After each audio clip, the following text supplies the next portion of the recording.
Hi sa lahat. Ang gagawin ko ngayon, magpapalit ako ng dashboard light dito kay Bagets. Dati ko na itong napalitan at ang nagiging problema ko palagi rito ay naglulus. Katulad ng nakikita natin sa video. At ang pangalawang dahilan kaya ko ito papalitan dahil masyadong focus yung ilaw o masyadong maliwanag.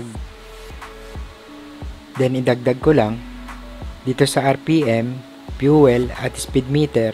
Dahil sa kulay green yung cover niyan, hindi yan basta-basta nababago ng kulay, pero depende sa kulay na ilalagay nyo.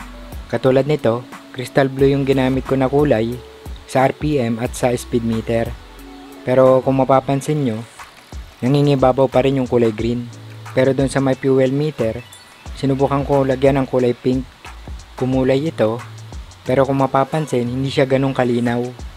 Kaya kung gusto natin na mas lumabas yung kulay, kailangan natin papalitan yung cover. Ito yung dating ginamit kong ilaw.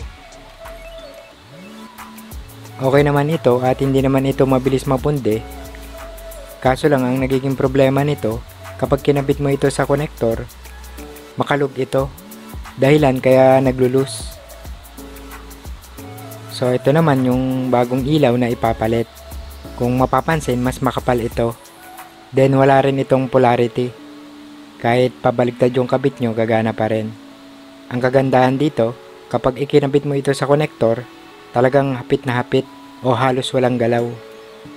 Ang klase ng ilaw para sa dashboard ng Bagets natin ay T5W3W.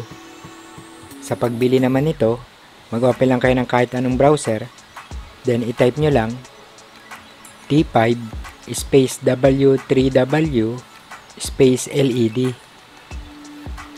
Diyan, maaari na kayong pumili kung ano yung gusto nyong bilhin at kung saan kayo bibili. Ngayon, babaklasin ko na para mapalitan na ng ilaw. Bale, mayroon itong dalawang screw na Phillips type sa itaas.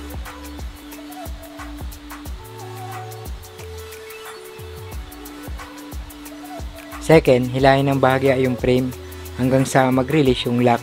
Then, ganun din sa kabila at sa taas.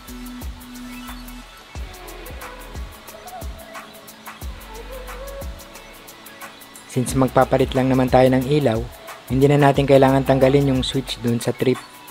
So itabi lang natin ito sa may gilid.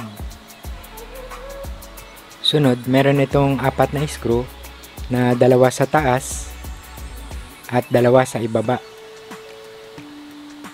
na Phillips type.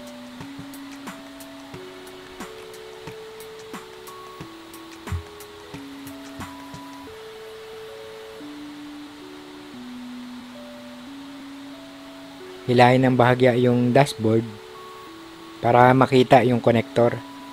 So meron yan 2 konektor. Para mabunot yung konektor, kailangan nyo munang i-release yung lock o i-press yung lock. Kapag natanggal na yung kulay black na konektor, sa kulay puting konektor naman o sa kabilang konektor. Same procedure lang din, kailangan din i-release yung lock bago alisin. Hindi ko lang maipakita dahil walang maghahawak ng camera. Then kapag natanggal na yung konektor, hanapin lang natin kung saan ito mailulusot. Para maalis yung konektor ng ilaw, gagamit tayo ng tweezer na pointed. Then ididiin lang natin ang bahagya at iikot.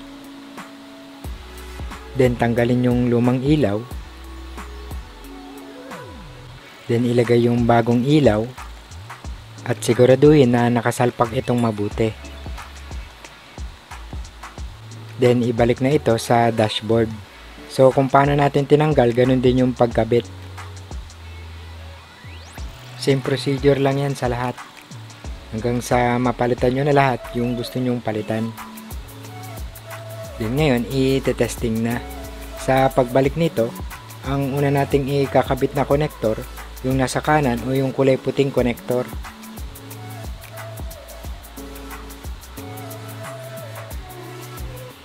Siguraduhin na nakalock ito. Then ang sunod, itong kulay itim na konektor o yung nasa kanan.